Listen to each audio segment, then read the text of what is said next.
अस्सलाम वालेकुम dear students, मैं हूं मोहम्मद बिलाल और आज के लेक्चर में हम बात करेंगे प्लानिंग और ऑर्गेनाइजेशन के बारे में। जैसा कि आपको पता है कि ज़िंदगी में किसी भी मकसद को हासिल करने के लिए सबसे पहले तो आपको दो चीज़ें बहुत ज़्यादा ज़रूरी हैं। सबसे पहले आपको पता होना चाहिए कि आप क्या हासिल करना चाहते हैं, और दूसरी इंपॉर्टेंट बात यह है कि आपको पता होना चाहिए कि आप उन्हें उस गोल को हासिल कैसे करना है, किस रास्ते पे चल के उस गोल को आप हासिल कर सकते हैं। आमतौर पे जब मैं स्टूडेंट से पूछता हूँ कि आप आइंदा लाइफ में ज़्यादा मार्क्स कैसे हासिल करेंगे, तो वो कहते हैं, उनका जवाब सिंपल होता है कि हम मेहनत करेंगे। अब मेहनत से मुराद क्या होती है? एक्चुअली हमारा जो अवेलेबल हमारा एज ए स्टूडेंट जो टास्क है इस वक्त, वो क्या है कि हमने बहुत सारी चीज़ें पढ़नी होती हैं, लिखनी होती हैं और समझनी होती हैं। और जस्ट ये कह देना कि हम मेहनत करेंगे, तो इसका मतलब ये होता है स्टूडेंट्स को ये पता नहीं होता कि एक्चुअली उन्होंने करना क्या है आइंदा अगले साल या 2 साल के अंदर। तो बेसिकली आपको स्टडी करने के लिए दो चीज़ें बहुत ज़्यादा ज़रूरी हैं। नंबर एक, आपको एनवायरनमेंट ऐसा होना चाहिए जिसमें आप अच्छी तरह स्टडी कर सकें, जिसमें आप चीज़ों को लर्न कर सकें, चीज़ों को मेमोराइज कर सकें, आपके डिस्ट्रैक्शंस कम हों और गैर ज़रूरी चीज़ें कम हों और आप पढ़ाई की तरफ अच्छी तरह तवज्जो दे सकें। दूसरी इंपॉर्टेंट चीज़ प्रॉपर प्लानिंग है, जो आमतौर पे हमारे यहाँ स्टूडेंट्स नहीं करते। जो स्टूडेंट्स प्रॉपर प्लानिंग कर लेते हैं वो काफ़ी ज़्यादा सक्सेसफुल होते हैं बनस्पत उनके जो प्लानिंग नहीं कर पाते। लाइफ के अंदर बैलेंस बहुत ज़्यादा ज़रूरी है। हम लाइफ में सिर्फ पढ़ाई और पढ़ाई ही नहीं कर सकते। अक्सर स्टूडेंट्स का अलमिया ये होता है कि वो सुबह से लेकर शाम तक स्टडी तो कर रहे होते हैं, लेकिन उसका कोई खातिर खा अफेक्ट नहीं होता और उसकी वजह से उनकी सोशल लाइफ और उनकी बाकी लाइफ का हर एस्पेक्ट जो है वो डिस्टर्ब हो चुका होता है। ज़रूरत इस चीज़ की है कि आप अगर प्रॉपर प्लान बना लें और उसके अंदर आप ना सिर्फ पढ़ाई बल्कि बाकी सारी चीज़ों के लिए भी प्रॉपर टाइम एलोकेट करें और उस प्लान को फॉलो करें, तो आप यकीनन बेहतर ज़िंदगी गुजार सकते हैं। For example family, friends, entertainment और स्पोर्ट्स के लिए टाइम आप अपना डिवाइड करें। पहले से डिसाइड करें कि आपने किस चीज़ को कितना वक्त देना है। गोल आपका क्लियरली डिफाइंड होना चाहिए। आपको ये पता होना चाहिए क्या हासिल करना चाहते हैं, और आपको ये पता होना चाहिए कि कितने वक्त में आपने इस चीज़ को हासिल करना है, और आपको ये भी पता होना चाहिए कि उस गोल को हासिल करने का तरीका क्या है। अब आपके गोल जो हैं वो टाइम के हिसाब से हम दो तरह से गोल्स को डिफाइन कर सकते हैं। एक तो हमारे शॉर्ट टर्म गोल्स होते हैं। मिसाल के तौर पे हफ्ते के एंड पे जो आपका टेस्ट आ रहा है उसमें आपने कैसे पास होना है, या जो चैप्टर आजकल आप पढ़ रहे हैं उसको आपने कंप्लीट स्टडी कब करना है।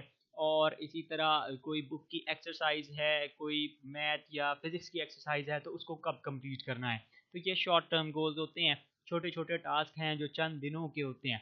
उसके मुकाबले में ओवरऑल ईयर्स या सेवरल ईयर्स के ड्यूरेशन पर जो मुश्तमिल गोल्स होते हैं वो आपके लॉन्ग टर्म गोल्स कहलाते हैं। मिसाल के तौर पे आप स्कॉलरशिप हासिल करना चाहते हैं, या आप किसी मखसूस कॉलेज या university, for example medical college या इंजीनियरिंग यूनिवर्सिटी में दाखिल होना चाहते हैं, तो वो हमारा लॉन्ग टर्म गोल होगा। इसी तरह अगर आप लाइफ में कोई मखसूस पेशा इख्तियार करना चाहते हैं, कोई मखसूस जॉब हासिल करना चाहते हैं, कोई बिज़नेस करना चाहते हैं, जो भी करना चाहते हैं, वो हमारे लॉन्ग टर्म गोल्स होते हैं जो अगले 4 5 8 10 सालों पर के अंदर हमने अचीव करने होते हैं।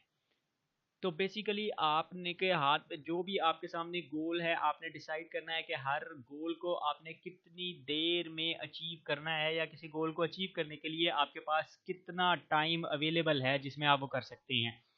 आपने डिसाइड ये करना होता है कि किन सब्जेक्ट्स को आपने ज़्यादा टाइम देना है और किन सब्जेक्ट्स को आप बहुत ज़्यादा टाइम दिए बगैर भी कवर आसानी के साथ कर सकते हैं। कौन से सब्जेक्ट्स आपको ज़्यादा अच्छी तरह से आते हैं, या कौन से सब्जेक्ट आपको डिफ़िकल्ट लगते हैं, कौन से सब्जेक्ट्स में लंबे चौड़े चैप्टर्स हैं, बुक बहुत ज़्यादा लेंथी है, या किन सब्जेक्ट्स के लिए आपको ज़्यादा प्रैक्टिस की ज़रूरत है।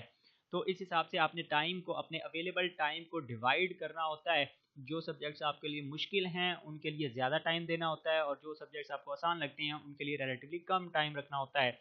फिर आपने डिसाइड करना होता है कि आपने फॉर एग्जांपल एक सब्जेक्ट के लिए 1 घंटा डेली का डेडिकेट कर लिया, तो उसके अंदर भी आपको कुछ टाइम नए टॉपिक्स को पढ़ने के लिए चाहिए, कुछ टाइम उनके नोट्स लिखने के लिए चाहिए, या पुराने नोट्स को रिव्यू करने के लिए चाहिए, पढ़ने के लिए चाहिए। और फिर एग्ज़ाम से पहले एग्ज़ाम की तैयारी करने के लिए भी आपको टाइम उसके अंदर 1 घंटे के अंदर, अगर आपने 1 घंटा उसके लिए रखा है तो उसके अंदर आपने क्या क्या एक्चुअली करना है वो भी आपका पहले से डिसाइडेड होना चाहिए।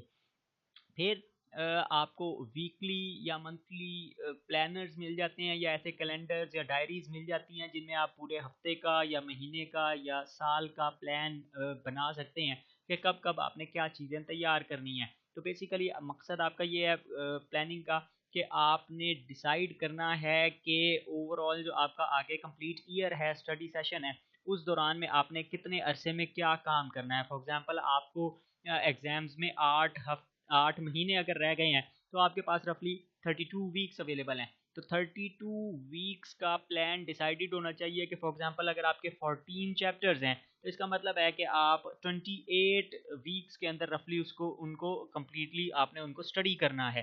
तो इसका मतलब ये बनता है कि 2 हफ्ते में आपने सिर्फ एक चैप्टर पढ़ना है, और फिर आपने ये भी डिसाइड करना है कि उस चैप्टर को पढ़ने के लिए एक्चुअली कितने दिन चाहिए, और एक दिन में आपने कितना टॉपिक पढ़ना है, और कितने टॉपिक्स के नोट्स तैयार करने हैं, और कब आपने उस टॉपिक को रिव्यू करना है। इस हिसाब से आप डिवाइड करना होता है काम को।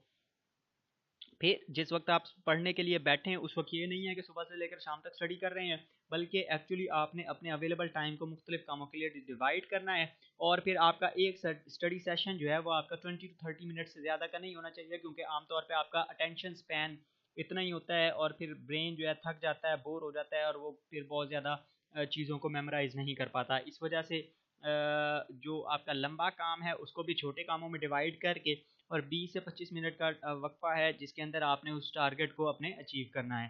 ठीक है। फिर इसके साथ ही साथ आप जब अपना लॉन्ग टर्म प्लान या शॉर्ट टर्म 1 साल का प्लान बना रहे हैं तो उसके अंदर आपने ये भी डिसाइड करना होता है कि कब आपकी फैमिली, फ्रेंड्स या दूसरी एक्टिविटीज़ के लिए, मसलन स्पोर्ट्स के लिए, या आपने कोई मूवीज़ देखनी है, या गेम्स खेलनी है, या वर्ल्ड कप आ रहा है, या चैम्पियंस ट्रॉफी आ रही है, या फुटबॉल का वर्ल्ड या ओलंपिक्स आ रहे हैं, आपको उसमें इंटरेस्ट है देखने में, तो आपने उनके लिए भी टाइम अपने प्लानर के अंदर लिखना है कि कब आपका कौन से काम पे आपकी तवज्जो ज़्यादा होगी, कब आपने पढ़ाई को कम टाइम देना है, और फिर वो जो कम टाइम दिया हुआ है उसकी कमी आपने पूरी कब करनी है। इसी तरह किसी दोस्त या किसी रिश्तेदार, कज़न वगैरह की शादी आ रही है तो उसके लिए भी टाइम ज़ाहिर है डेडिकेट करना है। रिलीजियस हॉलीडेज़ मसलन ईद वगैरह आ रही हैं तो उसके लिए भी आपने टाइम हिसाब से डिवाइड करना होता है। फिर जिस वक्त एग्ज़ाम्स आने वाले हों तो आपने सारी एक्टिविटीज़ को छोड़ के पहली प्रायोरिटी पे उस वक्त एग्ज़ाम्स को रख के उस हिसाब से वहाँ पे रिवीजन करनी होती है।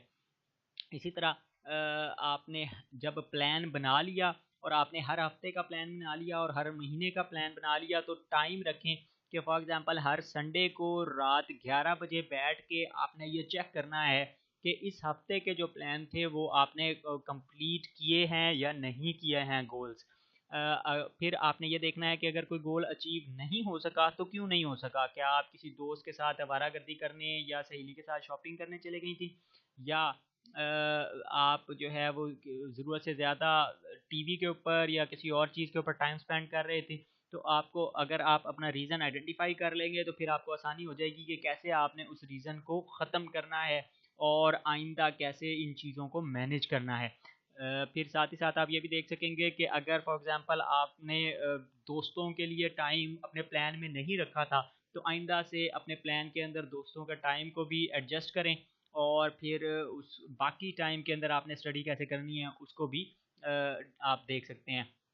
फिर दूसरी सबसे इम्पॉर्टेंट बात ये है कि आपने अपने प्लान को हर हाल में फॉलो करना है।